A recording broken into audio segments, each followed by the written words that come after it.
thank everyone for coming out this morning. I know it's early, but I think that this is a very, very important topic. This will be our first hearing with the Senate Agriculture Committee.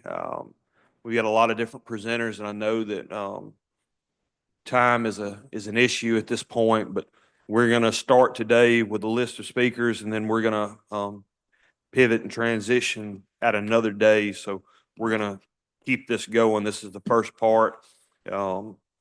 So with the first speaker today, I'd like to just go ahead and jump right into it. With Mississippi State University, we have Dr. Keith Coble.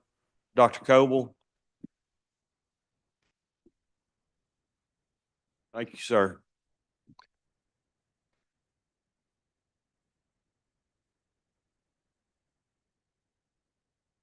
Yes, sir.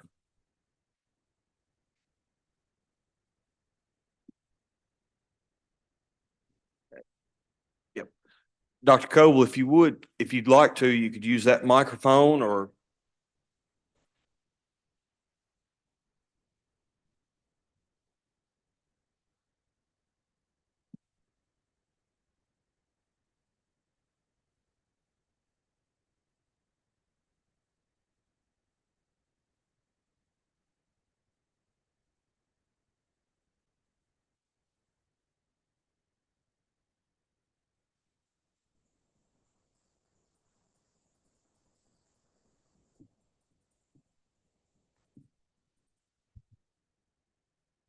There I am. Senators, I appreciate the opportunity to speak to you today on this timely issue.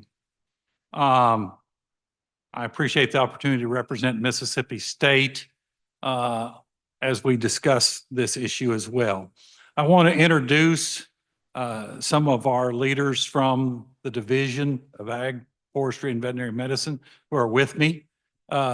Proverbially, they're the ones that can answer the questions, but Steve Martin, who is an ag economist in Stoneville, Scott Willard, who is the director of our experiment station and the dean of College of Agriculture and Life Science, Will Maples, who is an ag economist who helped produce some of the numbers that we have presented, and Angus Ketchot, our extension director.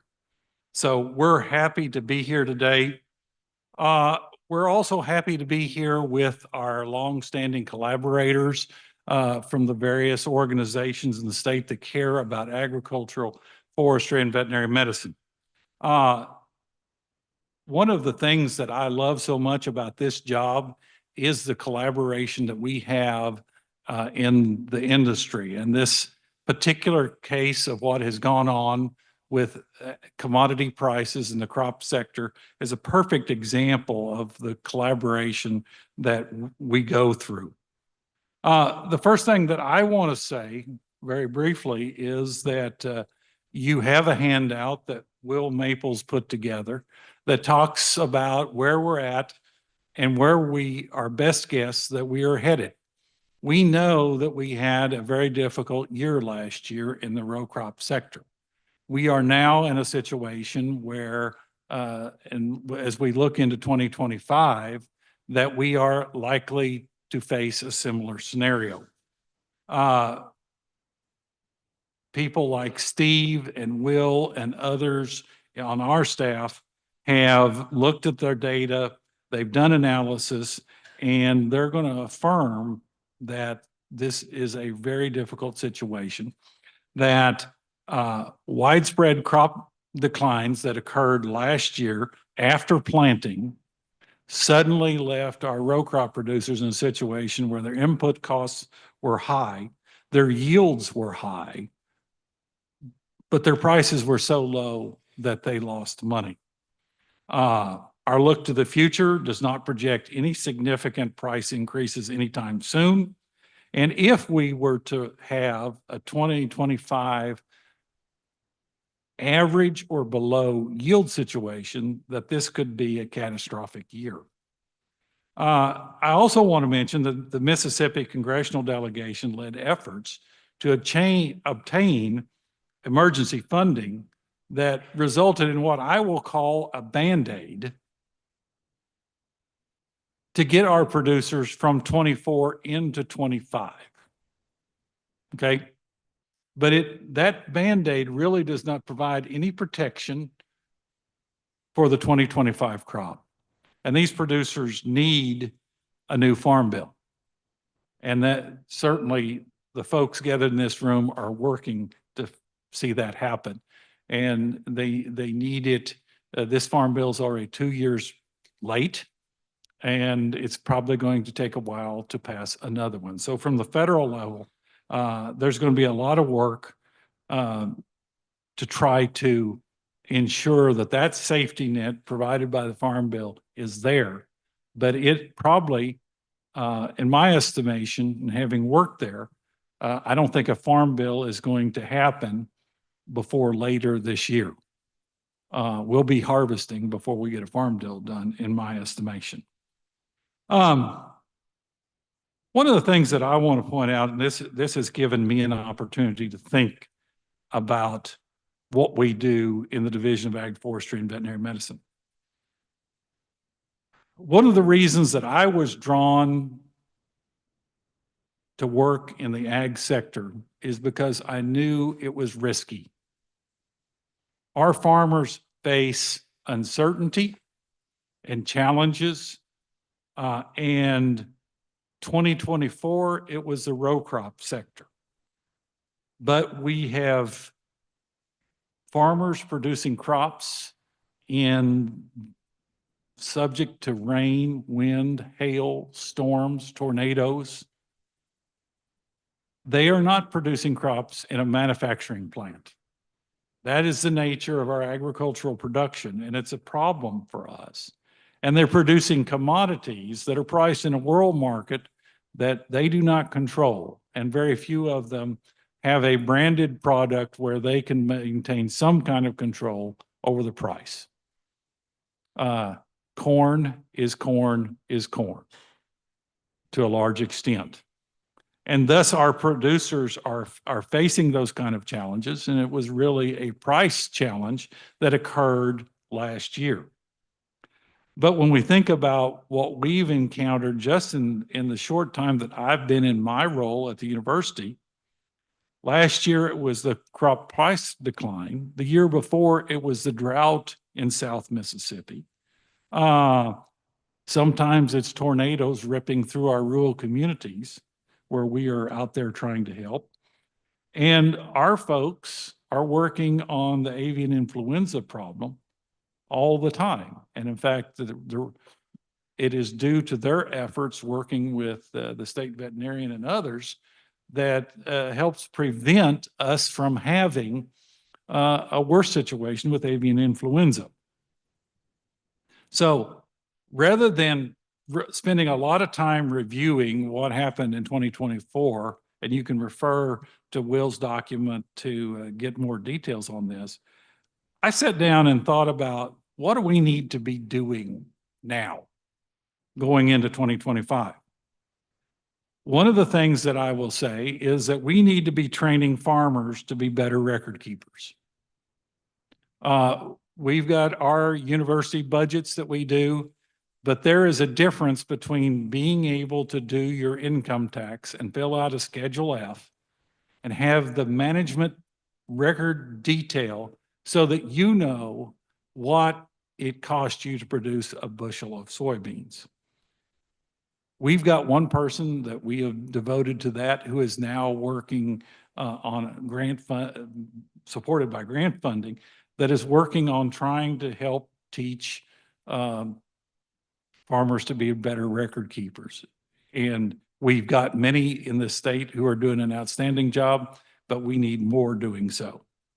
The other thing that we have done is a new series of financial management extension publications that are focused on the kind of things that a lot of people don't like to do, and that is calculate your capital ratios, your balances, and we are needing a lot more information out there to help farmers do this. Those requests are skyrocketing. I would also mention that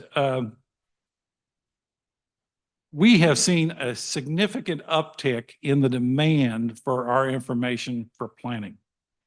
They are right now in the last stages of deciding what they are going to crop or what they're going to plant in 2025. Should they plant soybeans? Should they plant corn? Should they plant cotton?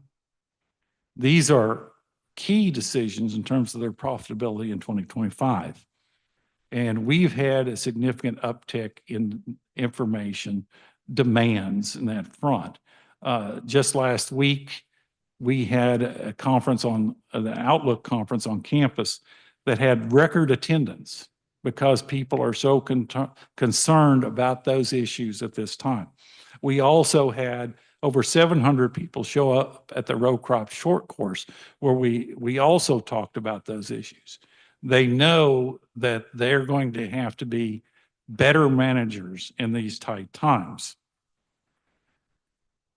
The other thing that I'll mention to you is that farmers must select from dozens of options for crop insurance by February 28th.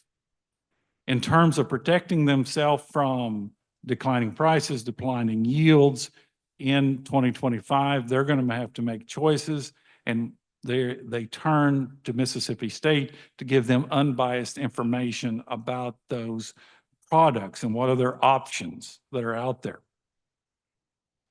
They're also going to have to make choices by April 15th on whether they participate in the federal ARC or PLC program, which are part of the Title I farm safety net in the crop insurance bill. So it's still functioning. It just has not been updated by a new bill. Again, these are difficult to assess products. The payout is dependent on the outcomes. So sitting here guessing today is difficult. And so they come to us asking a lot of advice on that as well. The other thing that I will say, as we have talked to people about 2024, is one of the most common regrets that we encounter is the regret about poor marketing decisions that were made. There's a lot of people that offer farmers commodity price advice. Sound marketing recognizes the integral relationship between market prices, these federal programs that involve Title I and crop insurance, and they interface with each other, and farmers can either be spending too much or they can be undercovered if they don't understand it. And our producers need to have the kind of advice that recognizes that complexity. And there's a lot of people out there that will tell our farmers trendy but unverified price advice. There's plenty of that out there, and ultimately the university is the one that can put those pieces all together and help them recognize the good advice from the less good advice. Angus and I were talking about this yesterday, but we know that producers are going to have to be good managers, and that they are going to have to find ways to cut back on input costs. And so being able to get out there, do the research, and provide that information to our farmers so that they can find out how they can save $10 here, $15 there in terms of input costs. And finally, I will mention this. And I say this, unfortunately, these stressful times are the kind of things that will trigger mental health needs in our farm sector. And one of the things that I want to mention to you is that the majority of our county extension agents have been trained in mental health recognition. And they are prepared if they encounter those kind of situations. And this is kind of shocking to me, but 15% of our agents report that they have used their training about mental health because they were dealing with somebody that was struggling in that situation. kind of wrapping up, to help our producers, we must have extension professionals and researchers providing the right scientific information for them. This is why we're here last week asking for funding. We need people and resources to meet this crisis. Our ag extension and research specialists are on the front line working hand in hand with our farmers to help them remain economically viable. Let me end by saying I'm old. I graduated from college in the early 1980s. Steve's laughing because he's about the same age I am. The 1980s was a brutal time in agriculture. Because of efforts to adjust national level macroeconomic policy, we bankrupted a generation of young farmers. We took them out. And then following those farmers that went bankrupt was another generation that said, the last thing I'm going to do is be a farmer because of what I just watched. The average age of farmers have been increasing.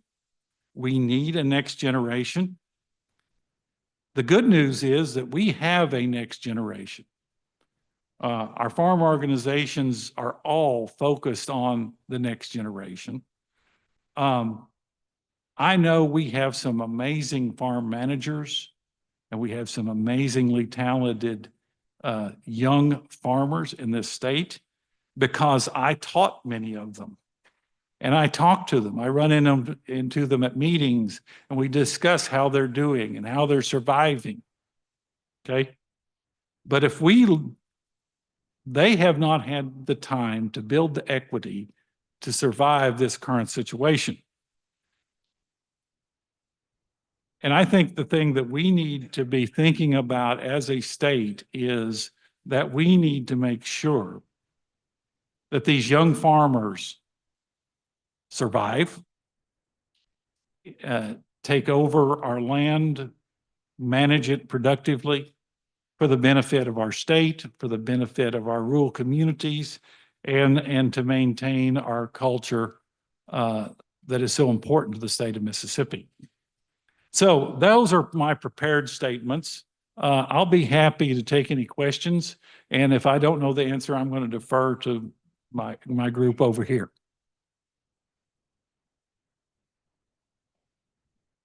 Thank you, Dr. Coble. I'll start off with a few of the questions from your remarks. And you were talking about trying to be the unbiased source of risk management advice.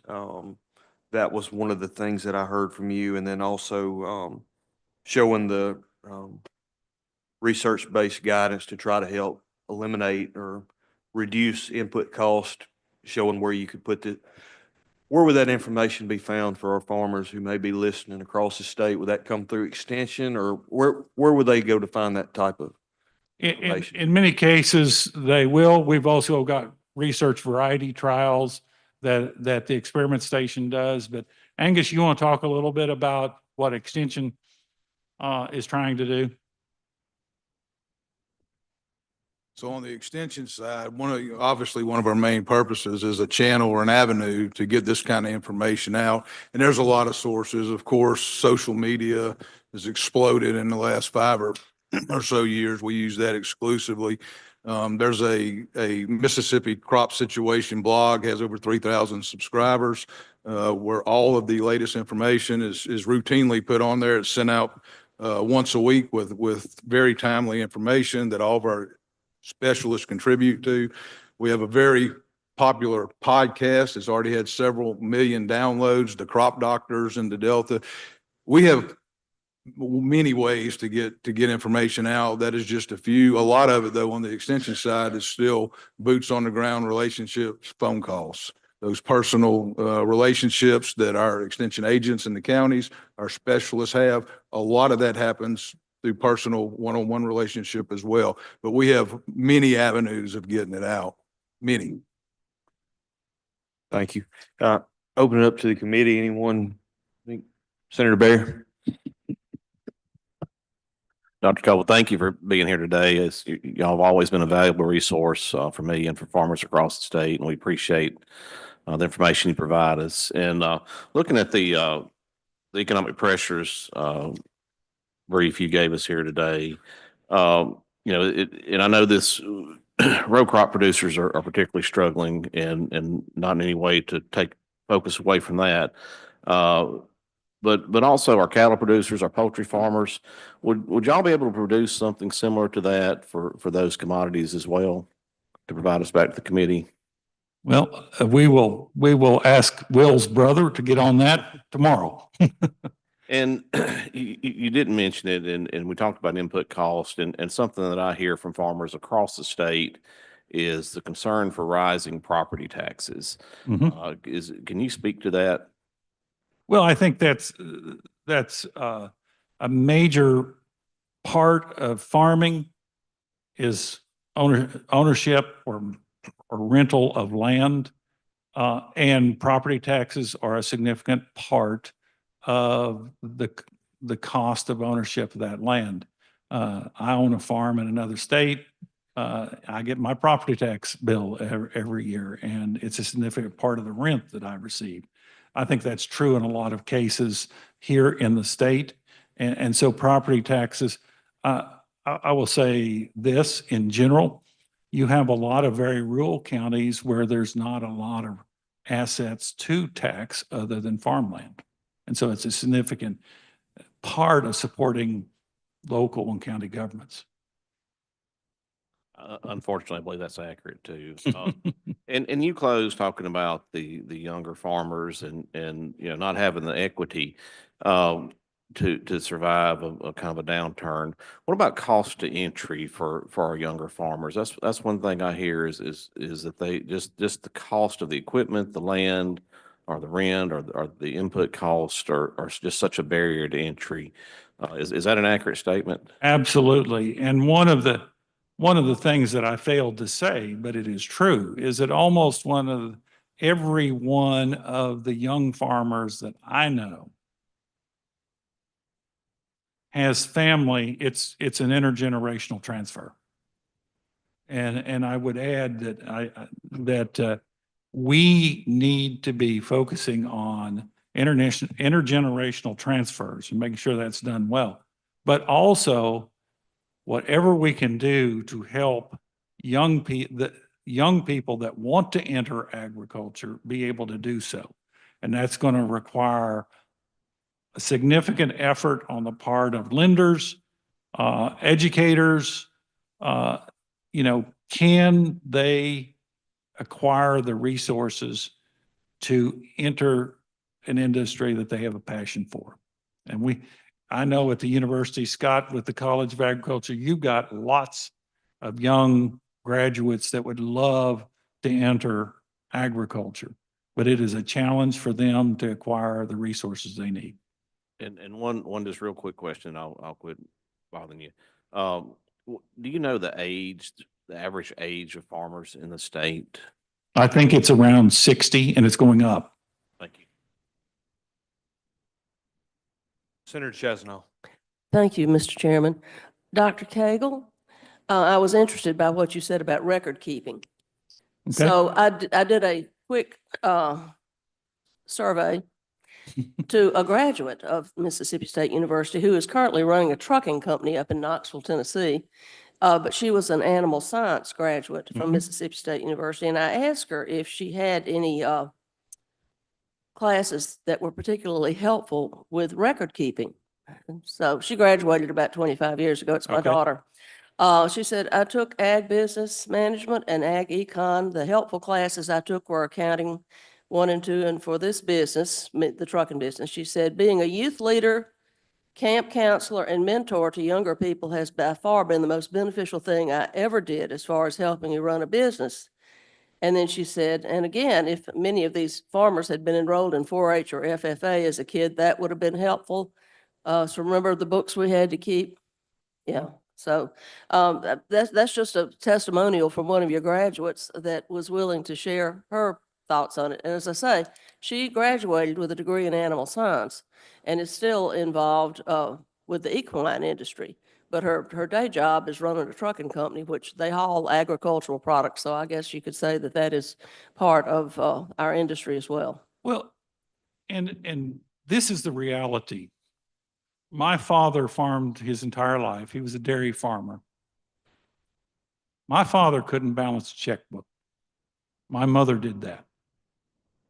And they were happy when they got their Schedule F income tax form done. But what we see in the ag sector is increasing requirement for more management as we have the advent of artificial intelligence, geospatial technologies. The management skills required to manage a farm just keep going up and up and up.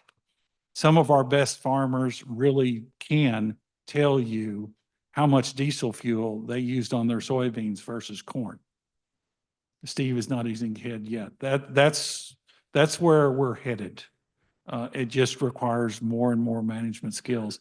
And that's a foundational thing that I think we need to make sure that our young people know those skills. So thank you for that testimonial from your daughter. That are younger. Yeah, thank y'all for coming today. Dr. Cobble, what can the state do to help the farmers in Mississippi? Well, I think it's a challenge, and I hate to be entirely self-serving, but one thing, you can help us at Mississippi State to help farmers, make sure that we have the resources. Now, I think our lenders are essential to helping farmers get through these rough times. I think our farm organizations are doing everything that they can and want to be supportive of these young farmers that I'm worried about.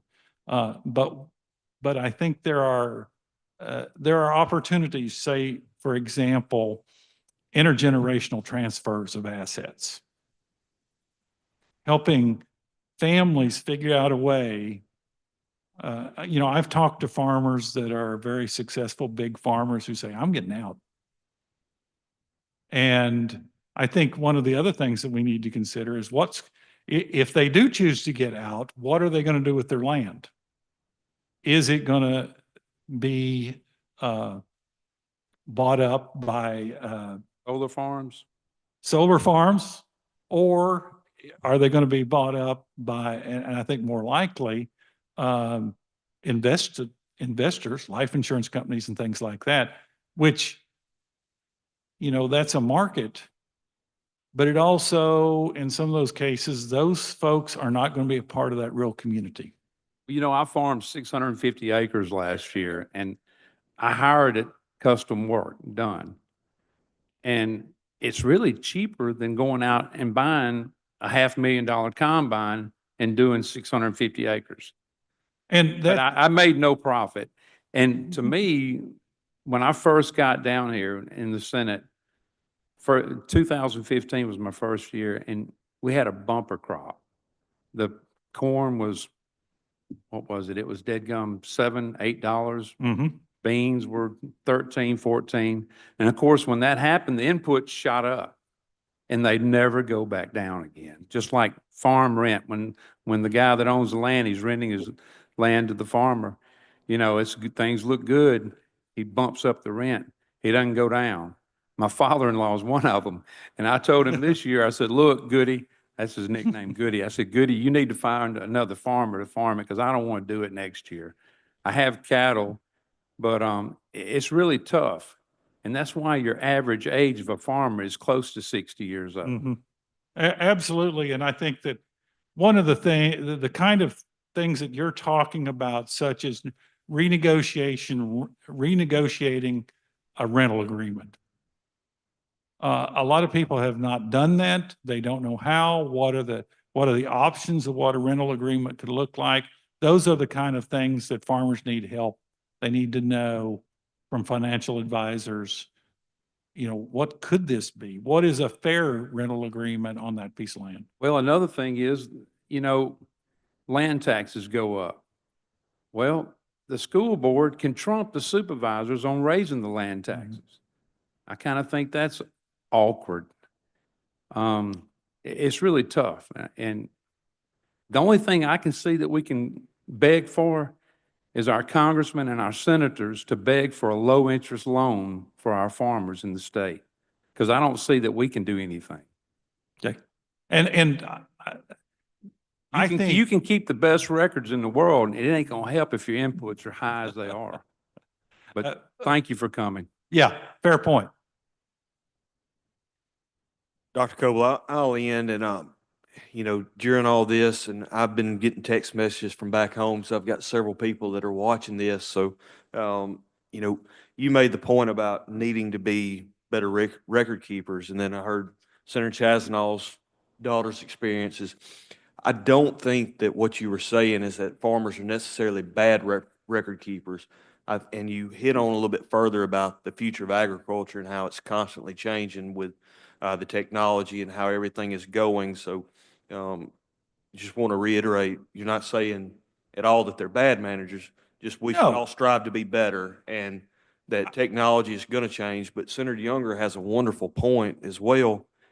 Doesn't matter how good of a record keeper we are, if the input costs are simply more than the returns, doesn't matter how good of a record keeper you are. So I just want to make that And- be very clear. Let me, yeah, I think the nature of our industry is that record keeping is going to get more sophisticated over time. And it's probably different in different aspects of agriculture. But I just see this need going forward. And so we do have a need. And I guess what I feel like is that at Mississippi State, we're playing catch up there in trying to go forward. Now, I think if we really want to make a difference, a partnership with us, with lenders from farm organizations to help these young farmers build their management skills. And when I say record keeping, I'm probably using that to embrace all management. Thank you. Senator Williams, and we need to wrap this up because we've got several others that we have to get to, so. I'll be very quick. I'm sorry. Thank you, Mr. Chairman. Thank you all for being here. As you talked about, what I kind of gathered was, the efficiency in between. You've got probably a traditional farmer that didn't have the sophistication that's required today. Do y'all have a study, or is it possible to create a study that you've got farmer A with the traditional methodology of record keeping and things of that nature that has input, output, and what that is? And the variance that it might be with farmer B that is implementing the new technology, the services that you offer with it, where you're much more efficient operation. And obviously the use of technology in there. It'd be nice to know that we can increase the throughput or, our ROI by 2, 3, 4, 7%, whatever that is. If there's a number or metric out there, I think that's something that some of these farmers that maybe aren't as efficient as they should be would know, well, I can increase a 3% return on investment. That would be good to understand Yeah. that metric. And I'll be honest with you, I don't know that we have a lot of data to support that. I think we've got a lot of data out from other states that will support that. And so, but we'll look into see what we can come up with. I think that's a very good advice. Thank you, Dr. Coble, and thank Thank you you. everyone from Mississippi State for coming. I appreciate it, and I know the committee does. So with that, we're gonna go ahead and move on to our next speaker, Mr. Alan Grafton with Pinion Global. If you would please come forward.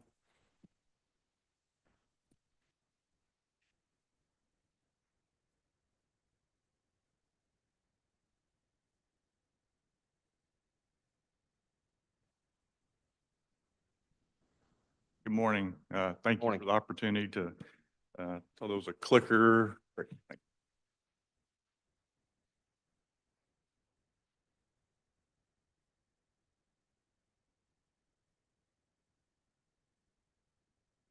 Thank you. I appreciate this opportunity to come here on behalf of the Mid-South farmer and talk about what's going on out there and what we're seeing. I will take just one moment to tell you guys, Pinion, if I look around the room, there may be 2 people in this room that know who Pinion is. Everybody knows who Mississippi State is, so they needed no introduction. So Pinion Global has been around about 90 years. Our core was an accounting firm in Kansas. I've been in the business for this coming crop will be my 31st crop here in the Mid-South, looking at farm financial management. But our firm has been around 90 years. We work with growers, doing accounting, estate planning, in all sorts of areas of the industry. I'm here mostly to talk about row crops today, but these are the areas we focus in. So wanted to know why we feel like we're experts and we're seeing information on this area. So we worked from all the way to influence with ag policy, lending, commodity, all sorts of permanent crops, livestock. So that's who we are. That's who I represent. And here's some of the places we're doing business in the country. So just so you know, that's what we got. So mostly here, I really appreciate the comments there, Dr. Koval. We are in lockstep with what we're seeing, and we spend a tremendous amount of time. My job for the firm is that farm financial management, just what he spoke to, looking at that record keeping and going through the process to keep good records, to know what a grower's break even is. And it is a very difficult, difficult process. And I mentioned the tax return. A grower cannot look at their tax return and tell whether they were successful or not. In a 12-month period, which covers that tax return, you have last year's crop, you have this year's crop, and you have next year's crop of income and expense.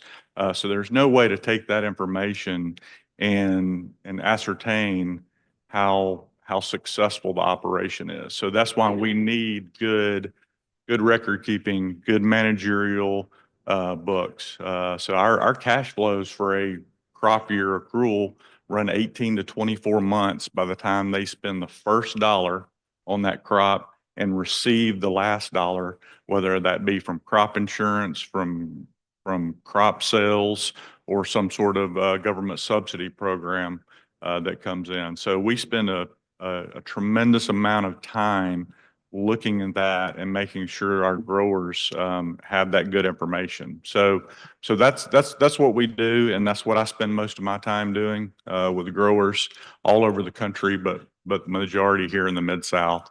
Like I said, this is my 31st crop working with growers in that area. So here's some outcomes that we saw out of this year. First of all, growers are doing their job. They're making crops. We're producing bigger crops than we ever have. So this past year, and this data set I'm going from is about 22 growers, about 153,000 acres. Again, where we're seeing their books. This is not, they didn't send us survey information on a monthly basis. I see their books, and we code information and we track their information from every dollar they spend and every dollar that comes in. So we feel really good about that information that we're getting. So, you know, we 64 bushel beans, 203 bushels corn, 189 rice, and 1,275. That was the average we saw this year. And you can see below the prices that they achieved this year on average. You know, we also count other income that comes in. What if there is some ARC PLC money, or they have CSP money, EQIP money, the programs that are out there that they're working really hard to get from the USDA and NRCS offices. So we count that money in there as the farm, what it's bringing. And then here's what we're seeing on the inputs. What are the direct costs, fuel, labor, repairs, other variable? What costs are directly attributable to a specific crop? We work very hard to ascertain that information. And then what's the overhead? What is it going to cost them no matter what crop they choose to farm that year? What does that cost? And of course, rent goes into that calculation. As you can see, I have $185 an acre as an average across the rent. So what we're trying to do is go down the list and say, okay, here's the different areas. And then we also want to include what they're drawing out. You know, we talk a lot about cost of production in the industry. What does it cost to grow the crop? But there's a difference in cost of production and cost of doing business. There's, you know, the inputs are a big thing, but they also, you know, the insurance that they're paying outside of crop insurance, all the aspects that it takes to manage a business and run it. So, and they are, yes, they're draw salaries. Many of these represent 2 to 3 to maybe 4 families that are living in a farm. Maybe a couple of brothers are farming together, whatever that might look like. And then they're reinvesting in the farm. They're building grain bins. We have spent an enormous amount of money in the past several years landforming ground, putting in irrigation, putting in grain bins. Yes, we're in a tough time, but we had some times of plenty, and they reinvested in the infrastructure, which again was kind of trickled down to the community, whether it be irrigation companies, grain bin companies that were helping build grain bins. So we're investing back in the farm.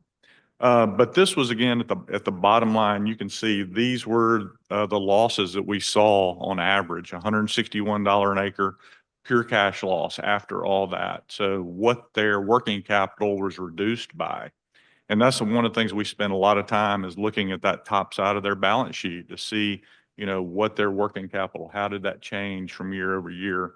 So that's the losses we were looking at. Rice was the bright spot, but the problem with that is, you know, we also have agronomics to deal with. It can't just be, well, rice looks like the best thing, let's plant the whole thing in rice. That's not possible. Every tractor ground is not meant for rice. We have rotational things that we have to look at. So we just can't look at the numbers in black and white and say, go this way, to what makes the best crop. But we spend a lot of time wanting to help those growers look for that break even. So,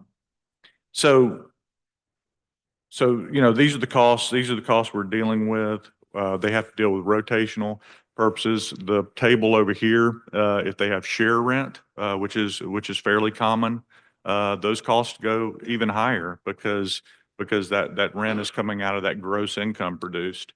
So over here where you see the break even, we would have had to produce at these prices 84 bushels of beans just to break even, 255 bushels of corn. And these are the break-even prices, $14.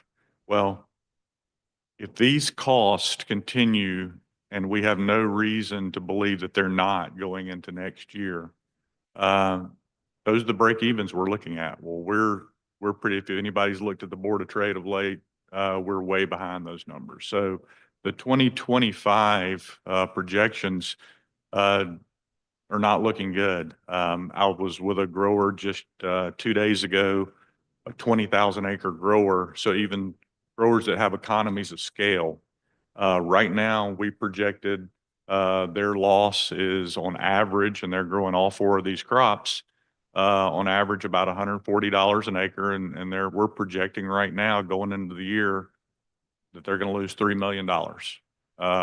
That's what we're going to market with.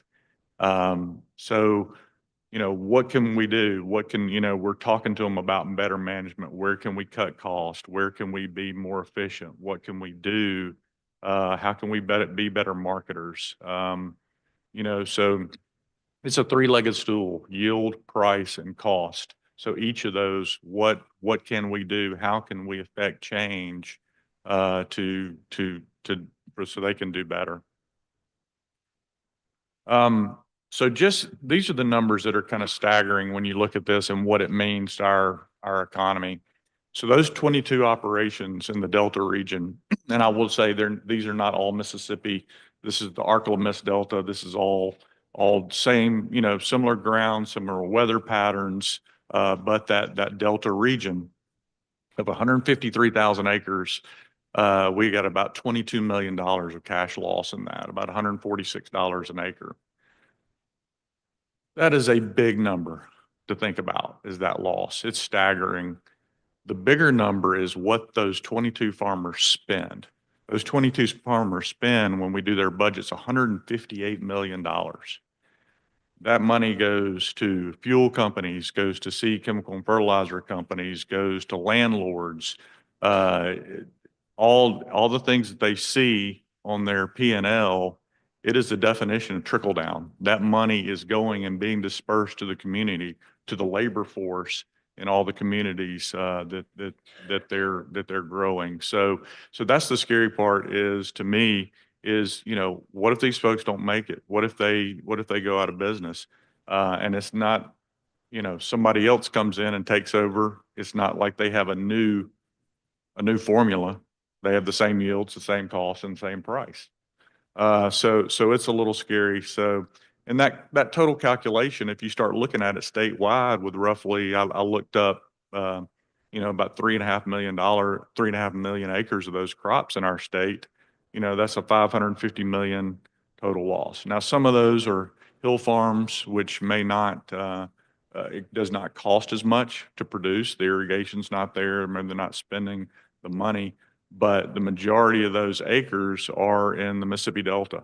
And so that I would say those costs, I believe, are accurate. So, the impact of those operations, they're spending about $3.5 billion in our state, that is trickling through, our economy. So I want to talk a little bit, about what we're seeing. I'm going to go, I'll leave this here for now, but we group often the folks we work with into 3 buckets. So this is what we're seeing. The top third of this group has 80 to 100% working capital. They're great operating efficiencies. They're doing everything right. They have a great balance sheet. They can weather the storm. And they probably have a 3 to 5 year burn rate on their balance sheet, in these harsh economic times. Well, half of those growers, and we're seeing it, are making the choice to, I don't want to do this anymore. I want to go out. I want to transition. I want to sell. And I don't want to, I can't stomach this. And then half of those are saying, you know what? Tough times, acres are going to be available. We're going to grow. So that's what we're seeing out of that top third. And then you got a middle third that's costing, they're spending $75 to $80 an acre on their equipment. Their working capital is about 20 to 30%. And these last 2 years, because honestly, this 23 year was also tough. That was not a banner year. But the years before were kind of covering that up. So now it's all coming to light. So they burnt through their working capital, that 20 to 30% they have in the last 2 years, and they're making choices. They're looking at refinancing. They're looking at, how do we stay in business? What can we do to stay in business and maybe refinance, and get some of that working capital back. And then we have the lower third. They have maybe negative working capital. They've been staying afloat. The bank is probably paid back, but quite honestly, we have a lot of vendors out there that are carrying a lot of debt that can't be paid. A lot of seed chem fertilizer companies that have a lot of money on their books right now. And some of the first things that are going to be done next year is pay them off, and then hopefully they'll ride it again, and we'll go another year. And that's the reality. And some of these folks are done farming. They've been forced out. Some of them are done and they don't know they're done yet. Their bank has not given them a final number, and they haven't seen that yet, and they haven't gotten that turn down. So these next couple of months are going to be important. A lot of that's going to come to light. So that's what we're seeing in those 3 buckets, and how we move forward. This is just a quick snapshot of where the prices have changed. And you notice I jump here. I've got 20 to 24, which actually are obviously our most recent times. But I started at 2007 here. And the reason why I did that, what I was doing for a living and still am, I aggregate this information. I work with growers. And that was when I felt like it was a really first year. I had a good data set that I felt like, I've got some good averages to work with. So that's where we've gone from 2007 up to now in prices. We had that nice little run where we had some good prices, and actually those look very similar to where our yields have gone in these last few years. Our yields have kind of leveled out. We had a little dip. We got some higher prices in there. So that's where we've come. Like I said, we're growing crops. We've gone, from making 40 bushel bean crops to 64 bushel, bean crops. But this is the one more of the troubling statistics to me. And we talk about, I believe a gentleman talked about the seed chemical fertilizer, all the cost going up. So I went and looked from 2007 to 24, inflation has gone up about 51%. Well, our costs have gone up in these four main crops, 102% to 124%. We have more than doubled what inflation has done in the cost of growing crops. And, and we start breaking it down. Fuel has been kind of steady with inflation, but it's a commodity also. It kind of goes with the market. But is exactly what somebody said earlier, these costs go up and the ability to pay. When times are good, the costs go up, and the reality is they don't come down. They don't come down, and revenue does. Yields fluctuate from year to year, but when prices fall, generally those costs don't come down. They stay right where there is. It's really hard to tell an heir to a farm that is on a fixed income that owns 1,000 acres in the Delta, and that it's getting so much rent, and then you go in and say, hey, we're going to lower that. We need to lower that by $30 an acre, $40 an acre. It just doesn't happen. There are some opportunities we need to work on and be better with our growers at doing some flex leases, setting some floors, setting some ceilings, and letting that fluctuate depending on how the year's going. So there are some tools that we need to do better and put in place, but that's what we've seen on the cost. So this is what we're looking at, the individual crops and where we've gone. This is a corn chart, back in that 2007, we've gone from $565 an acre, up to $1,143 an acre. Very steep, incline. And you can see on the other line, I'm colorblind, so I'm not going to try to tell you what those colors are. So what the revenue is, and there's a gap. So there have been gaps before, but what I want to point out right here, we had a system, then we were getting a direct and countercyclical payment, that worked. That was when we had falling prices and that came into play. Right now, we don't have a system with these falling prices that are commensurate with our new cost of production. These are the new cost. So we need a better safety net. We need something in place, not something that is going to make a grower wealthy, but we need something that is there to keep them in business in tough times. So we need that better safety net as we transition, because we'll have a few categories that might fluctuate. You may even notice here from 2022 to 2024, the cost actually fell. But that was mainly due to one factor, probably fuel and fertilizers. We had a drop there in that one category. Again, more of a commodity that fluctuates and moves with what we're seeing in the market. So that's the reason for that little dip, but most everything moved up. One of the other challenge too, I want to make sure that's on the top of the agenda is our labor situation. We have a tough labor situation. I would say most all of those 22 operations that I'm working with are all using H-2A labor. It is absolutely, and this is countrywide. I work with growers in California. I work with growers in South Dakota, Georgia, and everywhere that is being utilized, and it has to. If that wasn't there, I don't know how much our growers would get through their week, and that's what they're using for their labor force. So it's a really important thing to keep and and because it's absolute need for the farm. Soybeans, this is the trajectory that we've seen, going from $405 an acre to $907 an acre. And a lot of that steep cost, you know, is overhead. Maybe that it's a cheaper crop, as a whole to grow, but that overhead is still there. That overhead stays consistent, what it costs no matter what you're growing.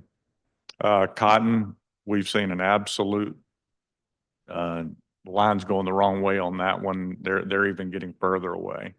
But again, I think the growers are, when I think about, I mean, I had growers this year, we had a good cotton crop in some places, some people that made 1,600 pounds of cotton, tremendous yields. But the cost was again, just not commensurate with the price, that they were getting.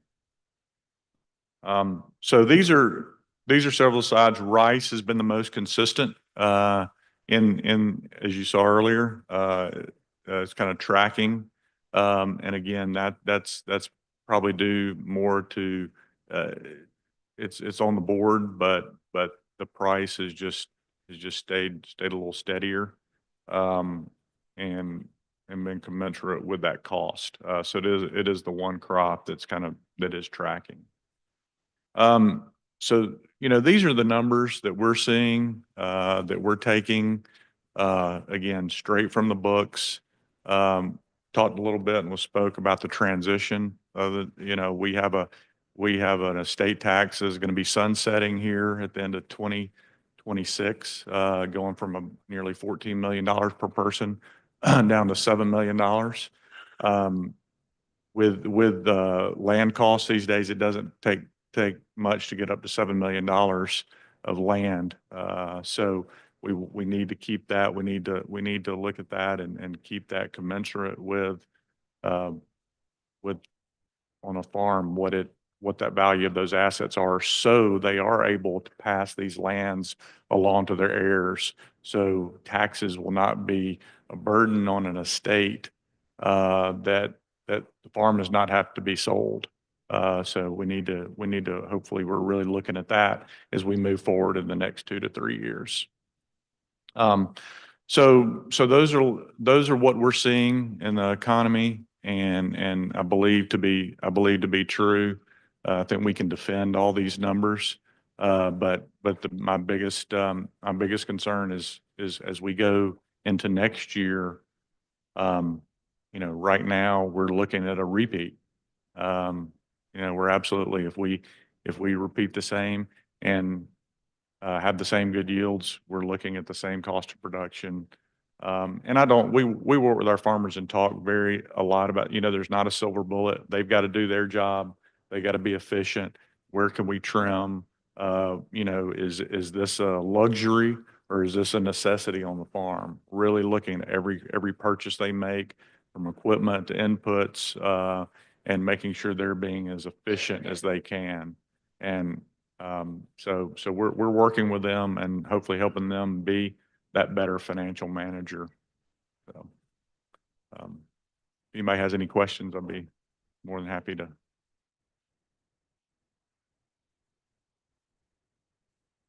We'll recognize Senator Berry. I don't have a question so much as a statement. On slide 7, one of your bullet points talks about the calculation potentially statewide to $550 million. And that's just a big number. We were in here almost a year ago in this very room approving what at that time was the largest economic development package for the state of $2 billion. And so that's a quarter in 1 year of loss to just our farmers. Just highlights the importance of agriculture here in our state and what a massive hit that is to our economy. So thank you for bringing that number to light.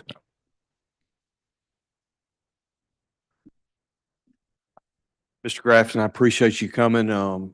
We have learned a lot from your presentation, and I'm sure we'll be reaching out. I'm sure I'll have some more questions. We have just limited time this morning, so we're going to move on to the next speaker. So thank you, sir. Absolutely. They're more than happy to answer any questions and be a resource for this state and the farmers of this state. Yes, sir. Thank you so much. With the next speaker, we're going to call up Mr. Frank Howell and Mr. Trip Hayes with Delta Council.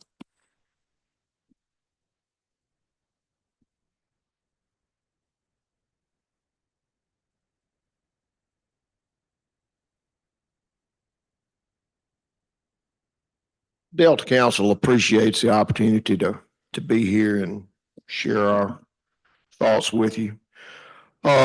Chairman Wally and members of the committee, my name is Trip Hayes, and I'm a corn, cotton, soybean producer from Coahoma County, currently serving as president of Delta Council. As farmers in the Delta and across the country planted the 2024 crop, there were obvious signs that it was going to be a tough year. With low commodity prices and high input cost, many farmers had already gone backwards in 2023. For the same reason, but as eternal optimists, we hope for a rebound in the commodity markets and a loosening of input cost. Unfortunately, that loosening didn't occur and the market continued to decline. Early last summer, Delta Council asked Mississippi State University Agricultural Economists Department to look into the situation. Their scholarship confirmed what agricultural lenders, farmers, and others were also realizing, that there was going to be a lot of red ink on the balance sheet of Delta and U.S. agriculture. We alerted our friends in other states, and they began doing the same calculations with the same result. As the combines began harvesting last year's crop in August, it only further reinforced to producers as they focused on their receipts just how dangerous this situation was. As corn harvest transitioned to rice, soybeans, and then pickers began harvesting cotton, there was no abatement to the economic pain. Meanwhile, Delta Council, Mississippi Farm Bureau Federation, and traditional bankers and agricultural lenders began meeting with policymakers about the situation. In September, we joined agricultural groups from around the country who were also staring at the same economic situation on Capitol Hill to highlight this problem and ask for ad hoc disaster assistance.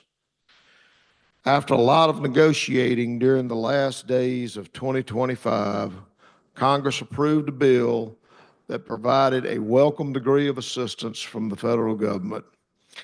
While it is calculated to be less than a quarter of the losses incurred by producers, in some cases it will be enough to get production loans for the current 2025 crop financing.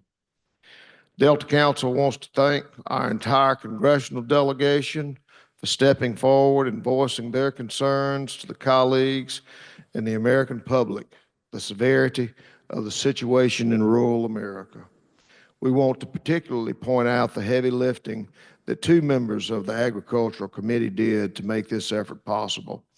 U.S. Senator Cindy Hyde-Smith on the Senate side and U.S. Representative Trent Kelly on the House side. It's also important to point out the good Lord blessed Mississippi with a better than average and even record-breaking crop, and we needed every bit of it to lessen the losses. I shudder to think what our outlook would be right now without that. However, the forecast for 2025 continues to be as bleak as 2024, as you heard earlier this morning. Today, we are experiencing land turnover in the Delta unlike we have seen since the early 1980s. In addition to the people who simply cannot get financing for the upcoming crop year, many longtime producers are opting to not continue losing equity that they have built up over the years and ceasing operations. With the election in the rearview mirror and economic hardship that we are all feeling on the turn row, we hope that Congress will also now be able to pass the Farm Bill with an enhanced safety net.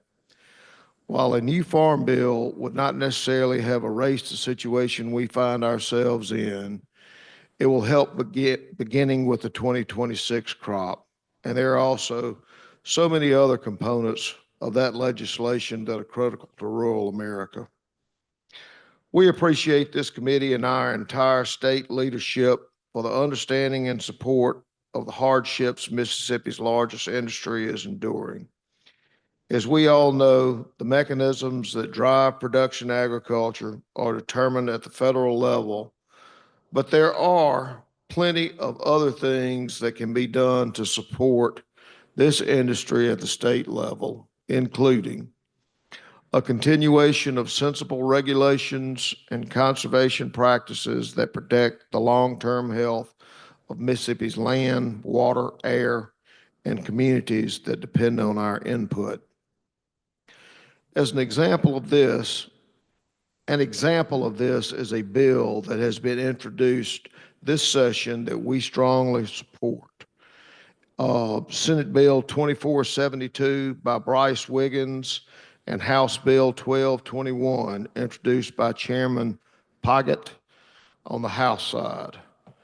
Without access to pesticide tools, research shows our Mississippi farmers will suffer catastrophic losses from insects, disease, and weed pest, resulting in lower yields and increased input cost, exacerbating the current dire farm economic situation. This legislation provides much-needed protection against frivolous lawsuits that threaten access to existing critical pesticide tools and stifle industry research and development of new agricultural technologies farmers depend on to be successful.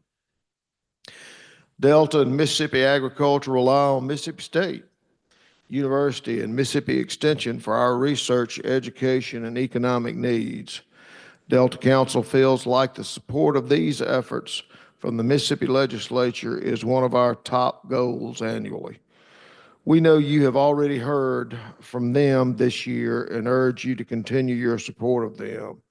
As we work in a lot of other states with a lot of other institutions of higher learning, the agricultural efforts of Mississippi State are one of the most respected in the nation, and we should all be proud of their relevance and support that extends all the way to the turn road.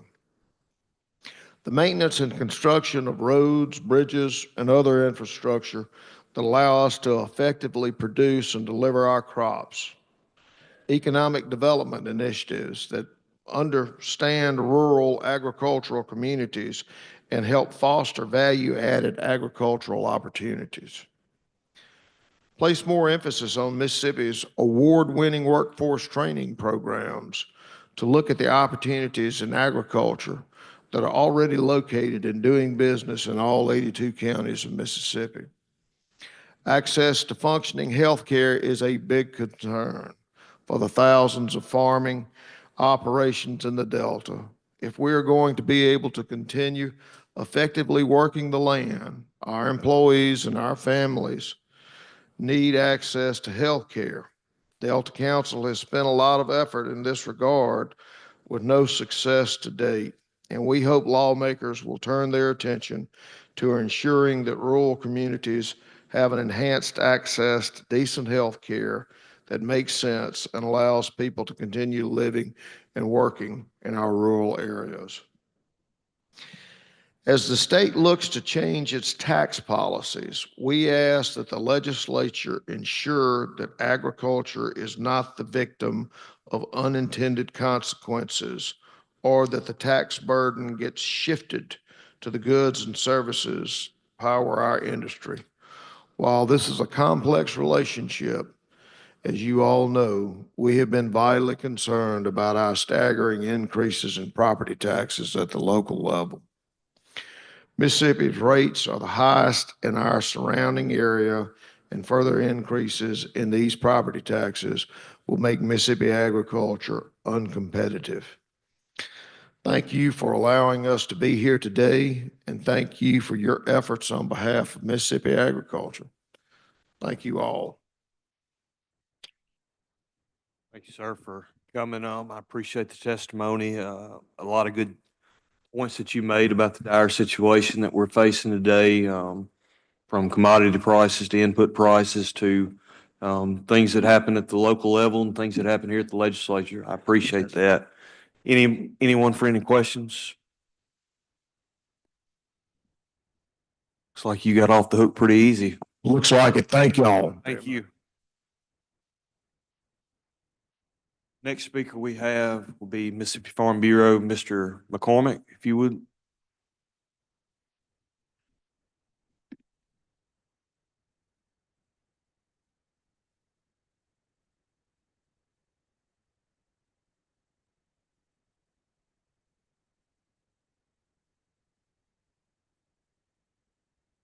Thank you, Chairman Whaley and members of the committee. I'm Mike McCormick, President of the Mississippi Farm Bureau Federation. On behalf of our nearly 180,000 member families of Mississippi Farm Bureau, I commend you and your leadership for addressing some pressing economic challenges that are facing Mississippi's agriculture industry. It's an honor to be here today and to offer testimony on several critical issues impacting farmers and ranchers across our state. Agriculture is the backbone of Mississippi's economy, and our farmers and ranchers and agribusinessmen are integral to the livelihoods of our communities, providing jobs, food, and economic stability. However, Mississippi's agriculture is facing some of the most difficult conditions seen in many decades. One of the most consistent messages I hear as I travel the state is a lack of certainty about the future of farming. The uncertainty we are experiencing has reached a critical point.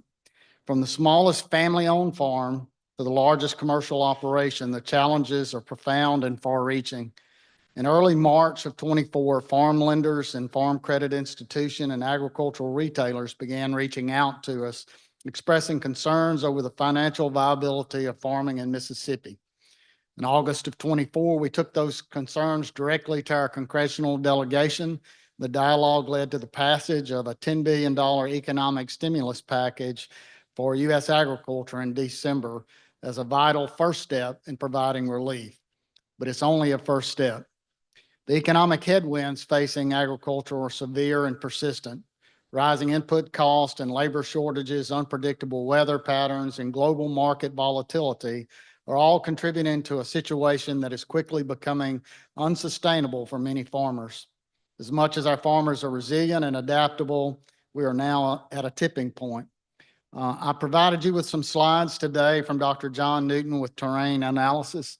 Dr. Newton just finished a stint on the Senate Ag Committee and was formerly Chief Economist for American Farm Bureau. Just really quickly, because I know y'all have to gavel in pretty soon. The first slide just looks at the inflation on farm inputs. You can tell all across those slides that not only is that inflation hitting our row crop sector, but also affecting nearly every ag business that we have here in the state. Labor, interest, repair, maintenance are some of the biggest items that farmers are facing today.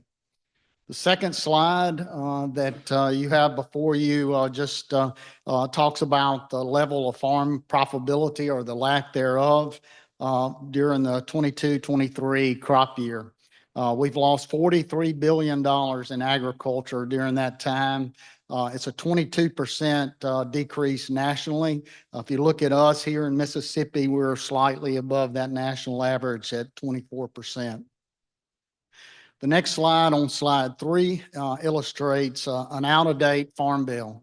Farm Bureau has been advocating hard in Washington, D.C. for a new farm bill. We've been unsuccessful. It's very difficult to work to get anything passed along these lines. Since the last one was passed in 2017, you can see some pretty flat numbers that were there to be the safety net for farmers. And the only big increases that you would see are a couple of ad hoc programs. The last one that we just talked about. And that's not what Washington wants to do for our farmers. So we cannot depend on those and don't need to. We need desperately to pass an updated farm bill. The next slide, on slide 4, talks about the economic assistance that we did receive, and I'll give all credit as Delta Council did to Congressman Trent Kelly and Senator Cindy Hyde-Smith for this. They heard the pleas first here in Mississippi. I think it was because our combines were rolling earlier than they were in other parts of the United States. And we just were out in front on this. But those are the figures of where the money went to. It cost a lot to grow cotton, and cotton right now is not very profitable. So you'll see that leading the charges where a lot of that money went. On the next page, on slide 5, you can see the national distribution of the money that was received from Washington. A lot of it, soybeans and corn,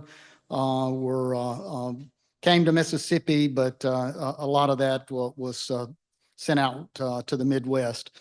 You can see that on slide 6 with the estimated total payments by state. Texas leading the way at 967 million. But we did receive $152 million in Mississippi. And one thing I know all of you as farmers can say is we don't keep that money in our bank account very long. It goes out to pay suppliers. It goes out into the rural communities of our state, and it drives the economy for those states. As soon as our farmers begin receiving that money, it will be written in checks and going out their bank accounts that day. On slide 7, I think this tells the story best of all. There are the losses that Dr. Newton put together for the farm sector, even after the $10 billion goes into effect. You're still looking at cotton losses at $264 an acre, corn at $75 an acre, soybeans at 79, and rice at 155. And I guess I'd be remiss if we just leave this and not talk about the other ag sectors that are being impacted here in the state. I mentioned it earlier. The poultry industry, the forestry industry, we're all seeing these inflationary prices put a tremendous amount of down pressure on profitability and our ability to be able to stay on the farm. On slide 8 gives you a relatively dim view of what these inflationary costs have done for 2025. They're not going away. They may be slightly less, but on slide 9, you can see the projections for our row crops for 2025 year is not any better than 2024. So with the inflationary prices staying around, you can look at the last slide and see that there will be slim margins in 2025 for farmers, and at best will be very tough for them to generate any profits. The issues that we have are vital, not just for the agricultural community, but for the broader economic health of our state, and we appreciate your leadership in addressing them head on. Additionally, across the state, farmers are losing valuable crops due to deer infestation. These animals are causing significant damage to crop production in fields across the state, and is a major financial strain for our producers. What little profit, if any, there is to be made is being lost in deer damage, and we need to ensure that farmers maintain the ability to manage this issue effectively, just as they have the right to manage other threats to their crops. I agree with Delta Council on their support for Senator Wiggins and Senator Pigott's bill that protects our right to have crop protection products here in the state through frivolous lawsuits. We've seen a threat of companies that may exit the manufacturing of crop protection products that are so important to our row crop community. And those chemicals would then be sent to be manufactured in China. And I know this committee is very concerned with Chinese ownership of farmland in the United States. I think they should be equally as concerned that we send production of things that we need in agriculture and ship those overseas that we would have to depend on foreign governments for. Senator Whaley, I just want to thank you for having this committee meeting today. I want to thank the Lieutenant Governor for noticing that farmers are struggling. I think there is some things that we can do to support the farmers here in the state. I think number one, we've got to watch bills that come through the legislature that would add any more expenses to the farmer's bottom line. Those bills may be well intended, but any extra weight that we put on our farmers in this year is just pretty short-sighted, because they're in a pretty bad financial way right now. I think we can look at the tax implications on everything that we're discussing and see how that affects our farmers moving forward. And there could be some things we could address there. I applaud Senator Younger for getting a tax card passed that we can get our 1.5% sales tax on, but there's lots of products through my farm, on my livestock farm, that we can't use that 1.5% on. That may be something that we can look at as well. So from the Farm Bureau, we appreciate y'all. We look forward to working with you on trying to find some solutions for Mississippi's #1 industry. And thank y'all for having me here today. Well, I appreciate you being here, and I appreciate knowing that we have a partner to work with, as well as all the other speakers this morning, and I'm sure we'll be leaning on you for help in the future of direction, ways that we can go about helping this industry. So with that, I'll open the floor to any questions or comments. Senator Younger? Mike, thanks for being here and everybody else. And Farm Bureau does a whole lot to help the farmer. One thing that I see is we need to stress to Washington about the insurance, the crop insurance. It's just really not up to date. I mean, they need to insure the input cost, you know, it needs a lot of work. Yes, sir. And Farm Bureau has been very vocal that we won't accept a new farm bill without reference prices increases. That's what you're talking about. There's no need to put another outdated farm bill in there. We're either going to get it updated to where it works with inflation included in there, or we won't accept it. Thank you.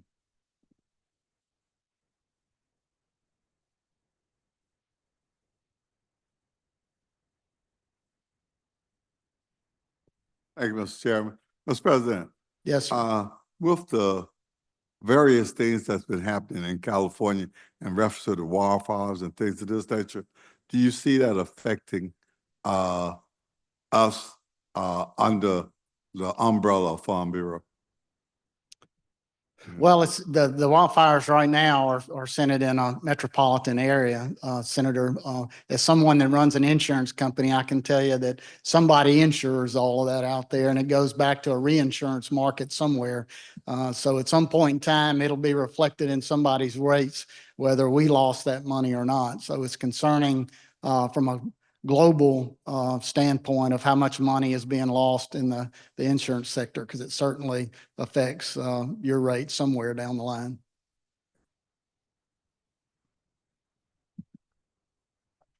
Thank you, Mr. McCormick.